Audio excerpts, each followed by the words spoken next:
নমস্কার বন্ধুরা, welcome to unicorn. তো বন্ধুরা, এই ভিডিওতে আমরা কথা বলবো কলকাতা নাইট রাইডার্সের তিন কিউই ব্যাটসম্যানকে নিয়ে। একদিকে তো ইন্ডিয়া নিউজিল্যান্ডের সঙ্গে খেলছে, তবে উল্টো দিকে কলকাতা নাইট রাইডার্সের তিন Kiwi batsman Rachin Ravindra, Tim Seifert এবং ফিন অ্যালেন, তারা নিজেদের মতো লিগে খেলছে। আর ফিন অ্যালেন অ্যাকচুয়ালি ইডেন গার্ডেন্সে কি করতে পারে, ইডেনে তার থেকে আমরা কি এক্সপেক্ট করতে পারি, তার একটা ট্রেলার কিন্তু আজকের ম্যাচে দেখিয়ে গেল অ্যাডিলেড স্ট্রাইকারের এগেনস্টে। কারণ ওই টাইপের একটা মাঠেই খেলা হচ্ছিল যেখানে একদমই ফ্ল্যাট পিচ ছিল এবং বড় স্কোরও হয়েছে।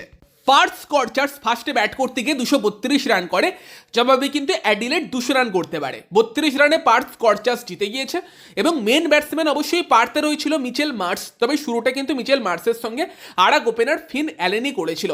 এমন শুরু যে দেখার মতো।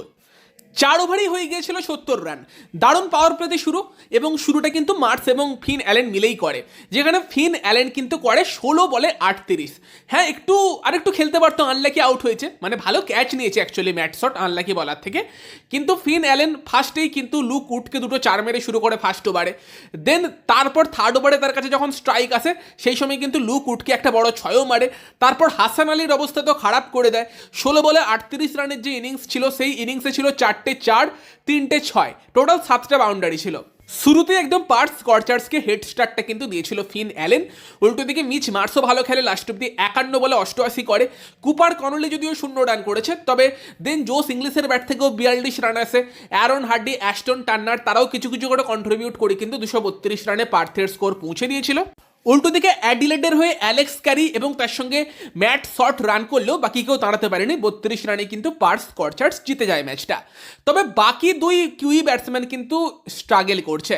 মানে যদি আমরা কথা বলি হচ্ছে তোমার টিম সাইফাটের, যার 2025 সালটা কিন্তু খুব ভালো গিয়েছিল। 2025-এ অনেক রানও করেছিল, ভালো ফর্মেও ছিল। বাট 2026 পড়ার পর থেকে কিন্তু 4টে ম্যাচে একদমই তার ব্যাট থেকে রান আসেনি। 4টে ম্যাচ খেলেছে এবং 4টে ম্যাচে তার স্কোর হচ্ছে যথাক্রমে 8, 6, 11 এবং 3, মানে একদমই রান আসছে না। এবং এমনভাবে ব্যাটিংটা করছে যে এটা একটু চোখে লাগছে।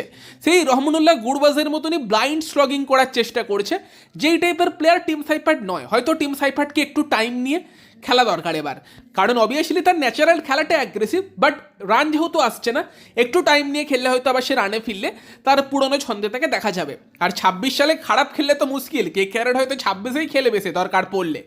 তো সেখানে কিন্তু অবভিয়াসলি সাইফাটের একটু খারাপ ফর্ম কিন্তু শেষ 4-5টা ম্যাচ ধরে চলছে। রাচিন রবীন্দ্র, তারও কিন্তু টেস্টে তো ফর্ম অবশ্যই ভালো ছিল, তবে সুপার স্ম্যাশে মানে নিউজিল্যান্ডের T20 লিগে কিন্তু 3টে ম্যাচ খেলেছে, সেই 3টে ম্যাচে কিন্তু তার ব্যাট থেকে রান আসেনি। প্রথম ম্যাচে এসেছিল 1 রান, দ্বিতীয় ম্যাচে এসেছিল 26, তৃতীয় ম্যাচে 19। সেকেন্ড এবং থার্ড ম্যাচে স্টার্ট পেলেও সেই স্টার্টটা কিন্তু কনভার্ট করতে পারেনি রাচিন রবীন্দ্র।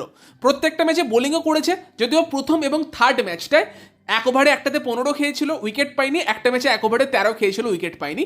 তবে সেকেন্ড ম্যাচটায় বেশ ভালো বোলিং করেছিল, 4 ওভারে 24 রান দিয়ে 2টো উইকেট নিয়েছিল। তো রাচিন রবীন্দ্রর ফর্মও কিন্তু কিছুটা ঠান্ডা গরম। তো সেই জায়গাতে রাচিন এবং সাইফাট দুজনের রিসেন্ট ফর্মটা কিন্তু একটু চিন্তার। যদিও হ্যাঁ, নর্মালি দেখতে গেলে এই দুজনে হয়তো KKR প্রথম স্টার্টিং 11-এ আসবে না, বাট বলা তো যায় না কখন দরকার পড়তে পারে, সেক্ষেত্রে ব্যাকআপ প্লেয়ারদের ফর্মটাও দরকার। সেই জায়গাতে রাচিন আর সাইফাটের একটু ব্যাট থেকে রান দরকার। বাকি ফিন অ্যালেন, তার ব্যাটিং নিয়ে অসুবিধে নেই কোনো, এবং হয়তো এই আজকের ম্যাচের আগে শেষ 2টো ম্যাচে রান পাইনি, বাট সেটা নিয়ে আমরা টেনশানে ছিলাম না, কারণ তার যে খেলার স্টাইল, সেই স্টাইলে খেলতে গিয়ে আউট হচ্ছিল এবং ওটাই তার ন্যাচারাল খেলা। ভালো পিচে, যেই পিচে বল ভালো ব্যাটে আসবে, আজকে যেরকম ইনিংস দেখেছি এই টাইপের ইনিংসই আমরা বেশিরভাগ দেখতে পাবো। তো আজকে ফিনালেনের ইনিংসটা কিন্তু বেশ ভালো ছিল, 16 বলে 38 করেছে। তো কলকাতার এই 3 ব্যাটসম্যানকে নিয়ে এই ভিডিওতে জানানো ছিল। তোমরা তোমাদের মতামত জানিও। ভিডিওটা ভালো লাগলে ভিডিওটাকে লাইক করে দিও, শেয়ার করে দিও। আমাদের চ্যানেলে প্রথম বারেলে চ্যানেলটিকে সাবস্ক্রাইব করে তার পাশের বেল আইকনটাকে অন করে দিও। তো চলো গাইস, এই ভিডিওতে এই পর্যন্তই। Bye bye.